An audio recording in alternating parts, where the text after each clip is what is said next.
In this video today, we're going to talk about the four Buddhist tenets, or they're often called the Four Schools of Buddhism. And these aren't actual schools, they aren't even actually branches of Buddhism. They're more trends of thinking about the Dharma and understanding the teachings of the Buddha during different periods of time. Some of them coincided with one another.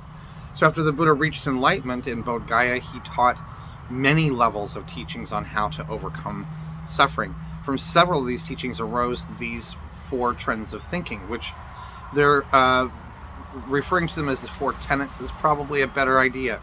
Geshe Lungdup Sopa's text, or his book, Cutting Through Appearances, is wonderful in helping you understand the progression through these different ways of thinking to arrive at where we are today with most of the Mahayana Buddhist teachings, which is the middle way school, or in Sanskrit it's called Madhyamika.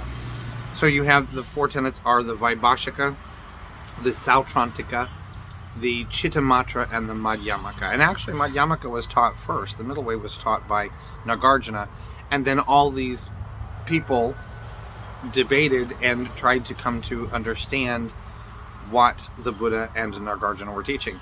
So from the teachings of the Four Noble Truths, which the Buddha gave in Deer Park, the Vaibhashika and Sautrantika can be said to have their foundation there. You know, Buddha taught all four of these tenets mostly because the proclivities of thinking and understanding selflessness and emptiness of the students, Buddha was good at teaching to the level of his audience, of who he was speaking to. He could use skillful means to guide them along their spiritual path from where they were. Then the teachings on emptiness, which happened at Vulture Peak near Rajgir in India, the Madhyamika was founded. And then the teachings in Vasali, where he taught where he taught mind only. That's where the Cittamatra means mind only. So Vaibhashika and Sautrantika accept the teachings of Buddha as literal without any interpretation, and the Madhyamika emphasizes the interdependence of all phenomena. The middle way, between the extremes of eternalism and nihilism, what that just means is that things have an essence and things continue eternally. There is an unchanging principle to things, and nihilism means that things just don't exist. And Buddhism flat out denies nihilism at all, totally. There are times where the Buddha in his teachings gave an indication of an essence to things. It wasn't necessarily eternalism, but he was able, with the relative truth and the ultimate truth, there is a sliver there that can make sense for some, and they'll need that because the other extreme could drive them crazy, literally. And so then Cittamatra, or mind only, asserts that everything arises from the mind, and that's why it's called the mind only school. Now in the Indian Mahayana Buddhist monasteries, such as Nalanda, the monks studied these four systems, and they still do today. And sometimes it's confusing for some of the monks when they study Vaibhashika, they are studying nothing but Vaibhashika. And so when they clash with something that they think doesn't resonate with the way they've been trained as middle way practitioners, the monk, the lama sometimes has to tell the monk, which hat are you wearing? Remember, we're studying Vaibhashika. So the Vaibhashika and the Sautrantika, both of those are subdivisions of the Sarvastivadin school within Hinayana. And the Hinayana is the considered lesser vehicle, Mahayana is considered greater vehicle. It's important to note that just because that translates to greater and lesser, these are not judgment calls. They're not to say, oh, this one's better because it's called greater, and this one's lesser, we don't practice that one. It just means that the capacity of the practitioner is either greater or lesser. So the Hinayana, which is now referred to as Pali tradition, it's much more respectful. The Hinayana practitioner is focused on getting themselves out of samsara, themselves. whereas the Mahayana practitioner is aimed at trying to become fully enlightened in order to help all other sentient beings. So the capacity is greater. And this doesn't make it better or worse. It's like going to college. Two people go to college, and they're both going to get their degree. One of them is getting their degree in marketing, and the other one is getting their degree in education, or marketing education. So you see, they're both going to get a degree, but the other one is going to turn around and teach and help others get their degree as well. So that's just the capacity of the practitioner. So Tibetans have kind of followed the custom of categorizing all these different tenet systems with other subdivisions from the four. So you've got, within Madhyamika, we have differentiated two sub-schools, which are the Sautrantika Madhyamika and the Prasangika Madhyamika, when they're slightly, different worldviews on the particular matter of emptiness. That's the most important area here for our understanding, because it's within the third path of what we're discussing in Sazhi Zangpo, the correct view of emptiness. So they differentiate, things like Sautrantika Madhyamika and then the Yogacara Sautrantika Madhyamika. They just kind of pull and categorize how these trends of thinking and where their subtle differences are. It's really daunting. And if you're into that kind of thing and you want to, the Gelugpa lineage, the Dalai Lama's lineage, has it so well laid out.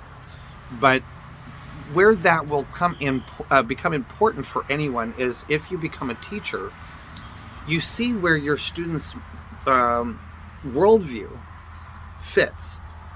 And what the Gelugpa have done is not just some kind of historical fascination.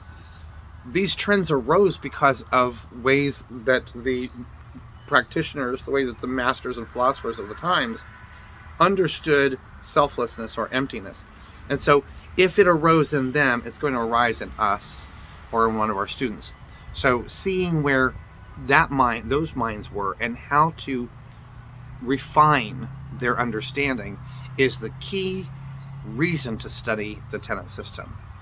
The key reason to study the tenet system is to see where your student or yourself are in these ways of understanding the Buddha's teachings, so as to not fall into the error of misunderstanding the correct view of emptiness.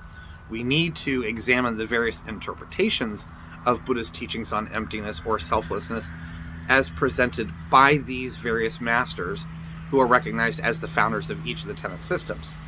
Now, the first two tenets, as I mentioned before, Vaibhashika and Sautrantika, they accept the Buddha's teachings as literal. And the other two, the Cittamatra and Madhyamika, accept that the teachings of the Buddha hold deeper meaning beyond the literal sometimes. And those who follow these two systems study the teachings of the Buddha by examining his words as well as interpreting them to unveil more profound meaning held in them.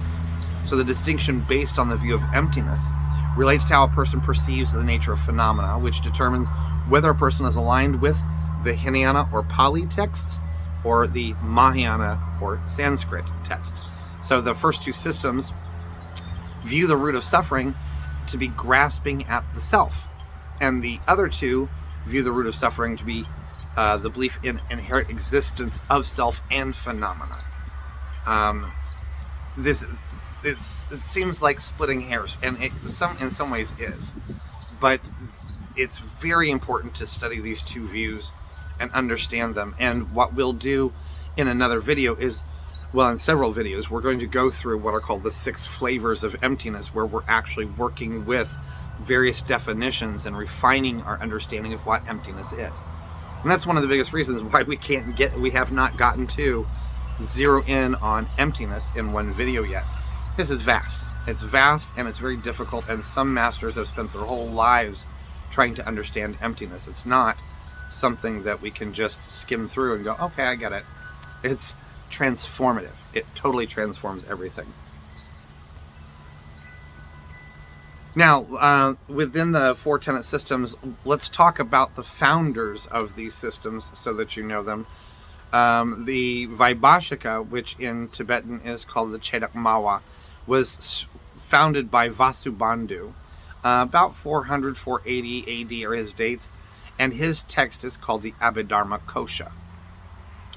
And the Sautrantika was formed by Dignaga and Dharmakirti. Sautrantika in Tibetan is Dodepa. Dignaga in Tibetan is Chogyalangpo. And that's his dates are about 600 AD, and his text is called the Pramana Samuchaya. In Sanskrit, that just means the compendium of logic. And Dharmakirti is Chikijakpa or Chujak. It has a text called the Seven Treatises on Valid Cognition, and it's a detailed commentary on Dignaga's work. So this was one of my favorite texts that I wrote in the early years of my Buddhist study, Dharmakirti's Pramana Vartika, which is the Seven Treatises on Valid Cognition.